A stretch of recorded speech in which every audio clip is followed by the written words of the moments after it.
Awesome. So we went through influence processes. Thank you, Artem. Awesome, brother. Let's look at influence triggers. So this will look familiar to you.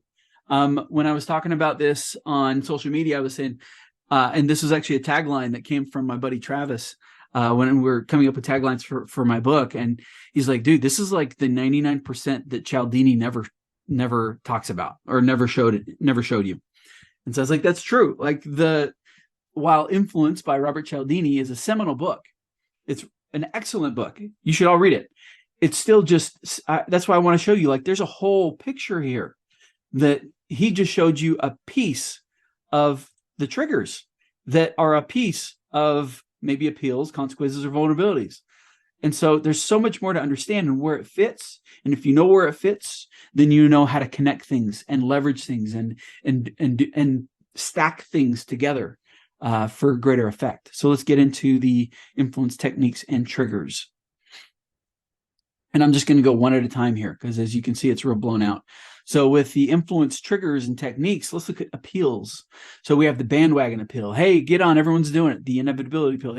It's going to happen anyways. You might as well. The in-group, out-group. Hey, we're the cool group. They're the out group. You want to be with us, not them. Legitimacy. They're illegitimate. We're legitimate. You need to be with us. Liking. I like you, like me, right? Nostalgia. Remember back when? Self-interest, gain or lost, or which one are you promoting to help create action? And then shared values. Again, Operation Christmas, it was Christmas, right? And so with the bandwagon, we have companionship or conformity. And then now we're starting to get into these are the Cialdini principles. We have consistency and social proof. We have authority, liking, reciprocity, and scarcity. But those fit into things, see? So consistency, social proof, those fit into the bandwagon principle of conforming, right? Being conforming to, hey, everyone's doing it, jump on the bandwagon. So that fits into something. I think it's helpful to know that these are a part of something bigger. These are a part of conformity, which is a part of bandwagon principle, which is an appeal, which is a trigger. So isn't that cool? And then let's look at legitimacy. So authority, the showing up in a white lab coat, it's going to bring some authority in certain situations for scientific studies, right? And then loyalty, reverence, and tradition all fit within legitimacy. And then right here, self-interest, gaining or losing something. Reciprocity, if I'm gaining something, I want to return the favor. Or scarcity, there's not enough of something. So in my self-interest, like I want it because I can't have it. And so those are reciprocity and scarcity are tools and influence triggers, but they're part of the self-interest principle with it, which is an appeal, which is an influence trigger. I just think this is the coolest like you just become awakened to the connectedness of it all and see kind of how it works together. So that's appeals. Well, let's look at consequences. And the reason I have ones and twos next to these is these would be primary, as you have the Maslow's deficiency or hierarchy of needs, and then you have two, which are triggers. And what we saw up here, we've got some twos, secondary, as far as like importance and power on the psyche. Okay, so within consequences, people are moved a lot quicker by the fear of losing something than the anticipation of gaining something.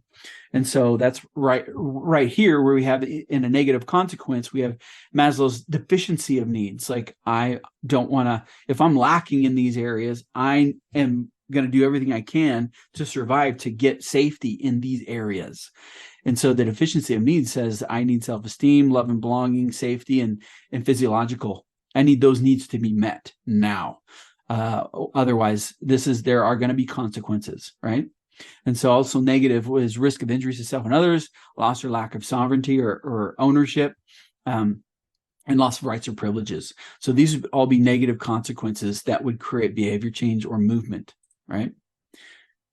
That'd be negative. Let's look at the positive. We have acceptance and affiliation, or being a part of something, being unified with something bigger than yourself. Access to the tangibles, escape and avoidance, justice, revenge, power, control. And then on the positive side, Maslow's self-actualization. So it'd be the other side of the deficiencies. It's kind of the higher level of those. We're moving up to self-actualization, and that would be kind of that highest level of Maslow's hierarchy there. So those would be the positive consequences that we might use to create movement. And then power of immediate gratification. There's unfortunately, our culture is a little too based on this right now with immediate gratification. But there are some positive uses for this. For example, in the tech stack that I use a community app called School, and it's gamified, and people love it. And I unlock free courses and all that for engagement, and it just creates it actually has a positive effect on the community aspect of things. But that immediate gratification is I want points, I want access to that next course, and so it creates this desire for positive engagement, and so it's a good use of it, I think. And then vulnerabilities. There could be vulnerabilities based on demographics, their motives, primary and secondary motives. There are psychographics or different symbols that have an effect on the target audience. So these would be under vulnerabilities. You could create movement because of the vulnerability, and it would create a trigger for behavior change. That was a big one. Influence, triggers, and techniques. I want some feedback on that one because I love being able to see how it all connects, especially on that one. Because think about it, like when I was in actual PSYOP school, they gave us that book, and I had read it before. Learn more about how you're working with communities. Yeah, totally, Kathleen. So the Annex is my first group, and we're actually it's been launched, but we're launching it kind of for real, and I'll show you what that is. But as far as working with communities, I'm building my own training groups and training communities, and so that's how I'm working with communities. Let's go over Chase's materials and linking it to the various aspects of applied psychology. So that section was great. Cool. So cool to see the tree linking the pieces together. Each one of those points is its own great topic. Yes, it is. And to see those great topics in a way that this body of knowledge and internalizing it, I think puts new perspective for me, for sure. Yeah, so I love it. So good. I hope that answered your question on communities, Kathleen. A lot of wisdom, good for self-reflection. Cool. And this is being recorded, so we'll make it available to you. Okay, sounds good, Kathleen. Perfect. All right, let's continue on. Let's finish this up. We went through triggers, persuasion, tactics. So we'll go kind of fast through the rest of these, I believe. So persuasion tactics: aversive stimulation, debt, expertise, fear, gifts, moral appeal, positive, negative, ultracasting, positive, negative esteem for others, positive, negative self-feeling. Persuasion is more an event-based thing, and it creates a vacuum that they want to fall into. And so whether it's adding to, taking away, some of that, like that persuasion is an event-based to be able to create behavior change quick now. And then, persuasion techniques. Let's jump through these. So the techniques are compare and contrast, apples to oranges. So in sales, it's always like, so this apple compared to this orange is so much cheaper, but they're not the same. And so a lot of times you'll see that comparison of this thing that's not like this thing, so you can anchor a larger price for the thing that's at the price you want it to. So apples and oranges comparison, look out for those. Compare for similarities. Using metaphors is powerful. Reasonable explanations.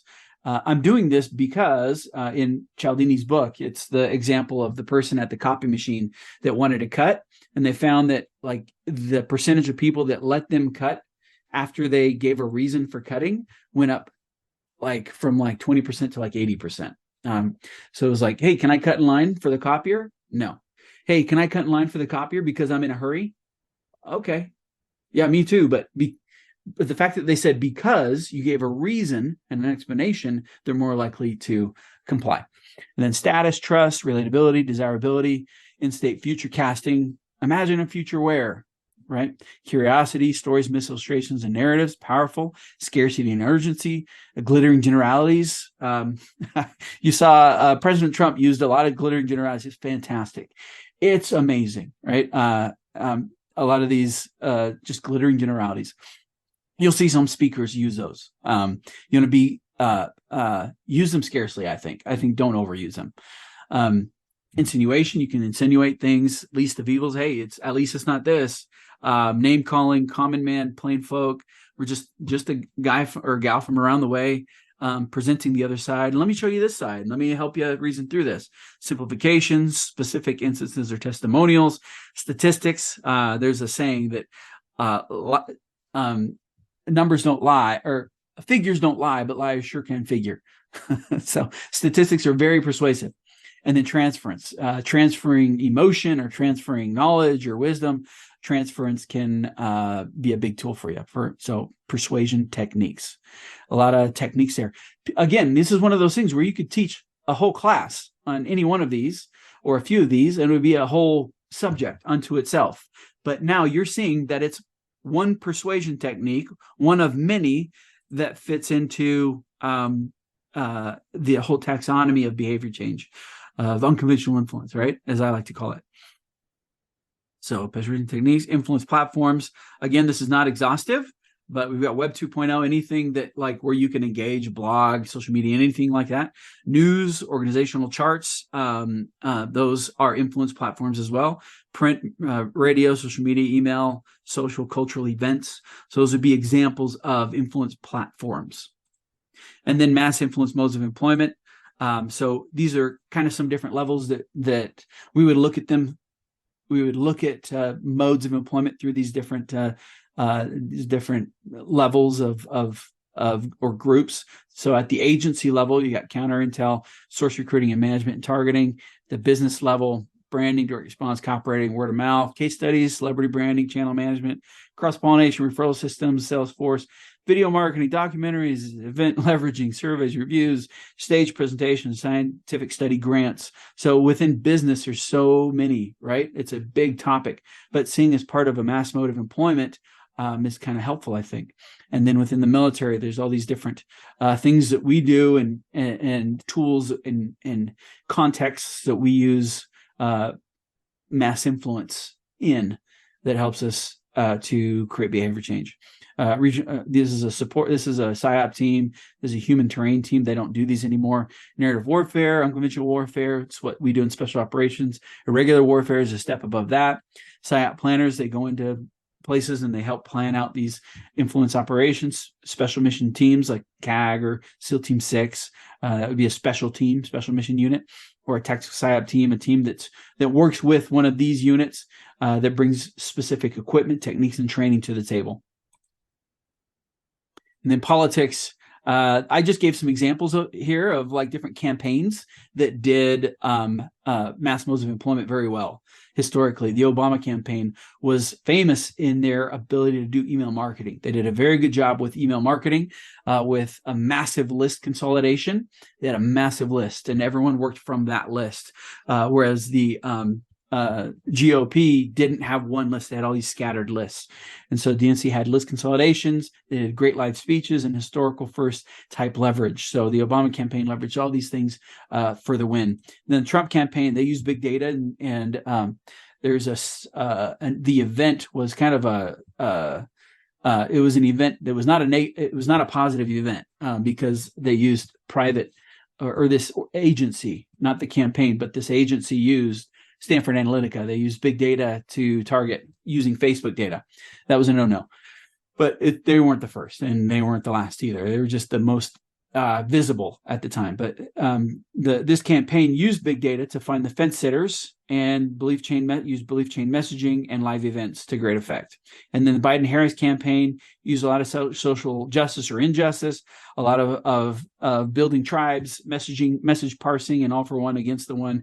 They used a lot of this in that campaign. So different political campaigns, and if you look back and you study political campaigns and what they did for the win, you'll see a lot of naming, a lot of naming things, and coming up with slogans and grassroots efforts. And you'll learn a lot from studying political campaigns.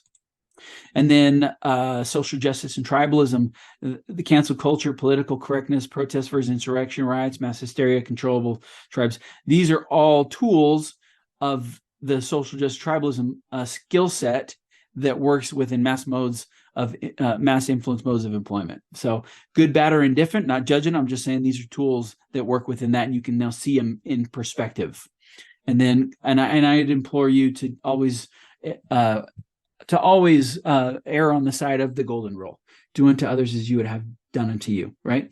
That's the bottom line here. And then contract laws been used before for mass mode of employment through judge and placement and associations, setting precedents.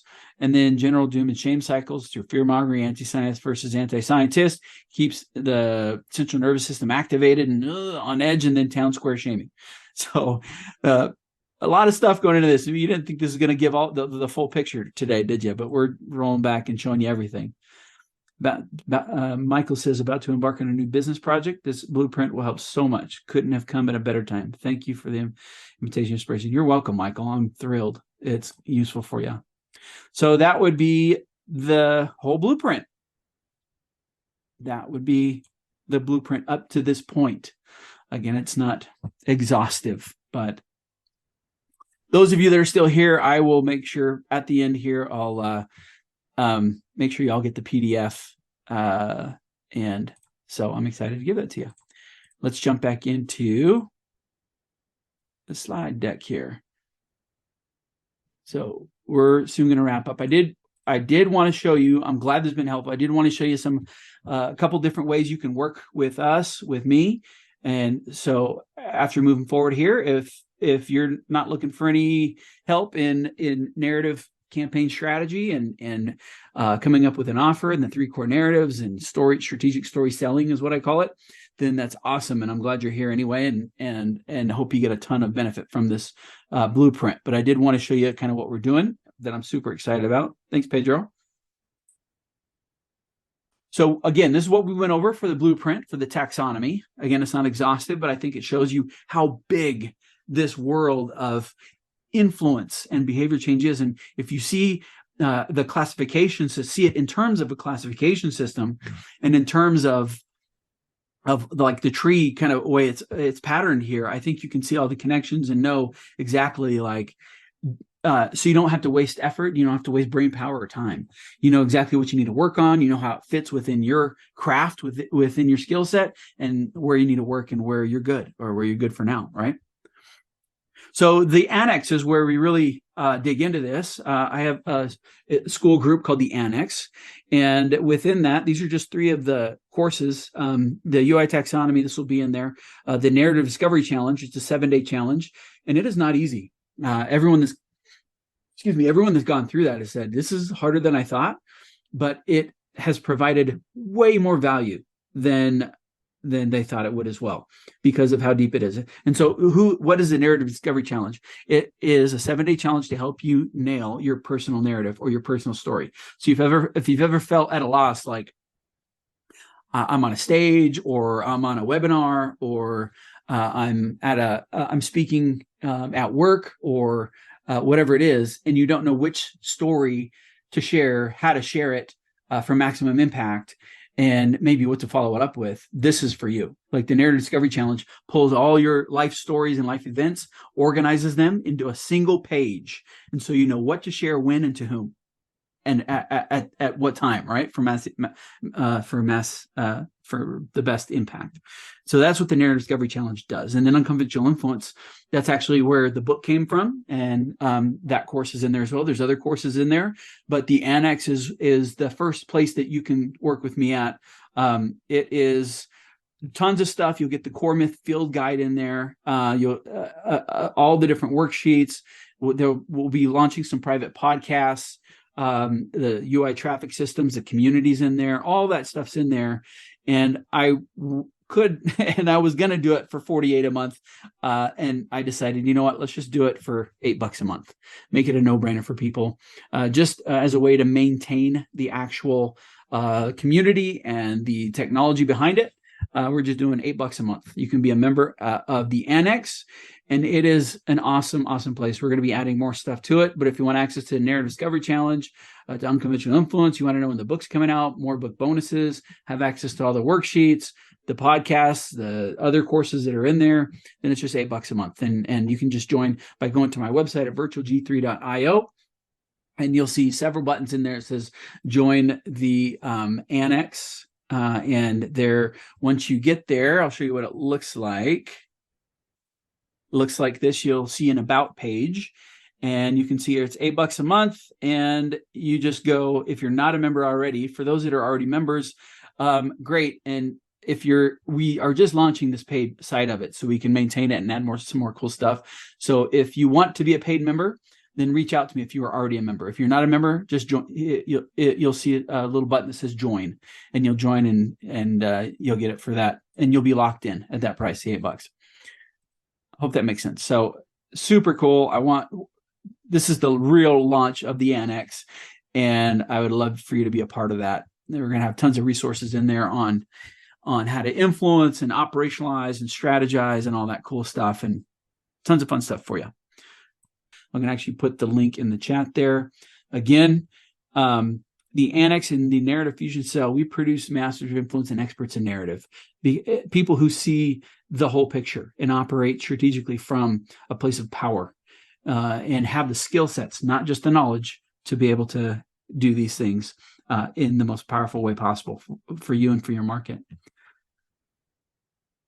So I would love any more feedback, and I'll get you guys the PDF.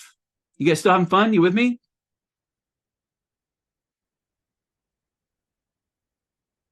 Yes, yes. All right. Very cool. And did you have fun today? Tell me what you like. Give me one thing that you got out of today's masterclass. More stuff related to Cialdini's. Yeah. See, for me, the clarity of seeing how these things connect to each other. Yep, Renee, awesome. Joe says vulnerabilities have belief chains built in. Yes, they do, Joe. Says more stuff related to Cialdini's. You want more stuff, or you learn more stuff? And then Johan, that you can learn with taxonomies. Awesome concept. Very cool. The mind map structure of the presentation is what Al likes. Charles says the influence spectrum is larger than I imagined. Yes, it is. Michael says a foundation to work from and some great things to join and look forward to. Awesome. Love to have you on board, Michael. Renee, the structure is really cool to have all in one place. Super glad. And then Seth, both. You want more Cialdini stuff.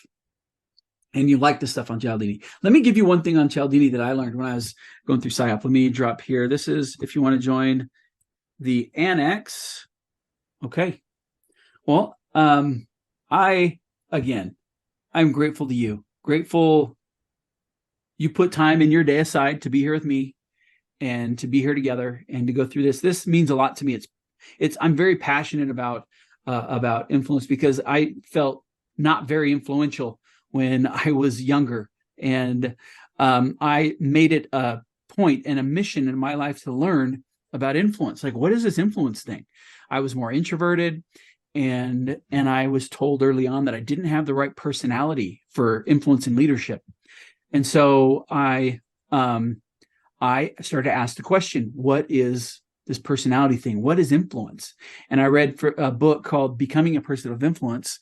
And it said, there is, a person of influence is just somebody that serves and has a certain amount of authority with people.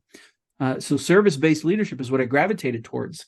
And I made it my passion to understand how our psychology works, how behavior works, how to optimize it, how to become better, and then in business as well, and become an entrepreneur. And I tried to package it in a way within everything I do for you. I try to package it in a way that makes it more powerful, more substantial for you, and puts it in a way that is that empowers you and makes you more confident to be able to show up in every aspect of your life in a more powerful way, in a mission, with a mission mindset, and understanding, being able to accomplish the mission that you're about. And that's what I'm about.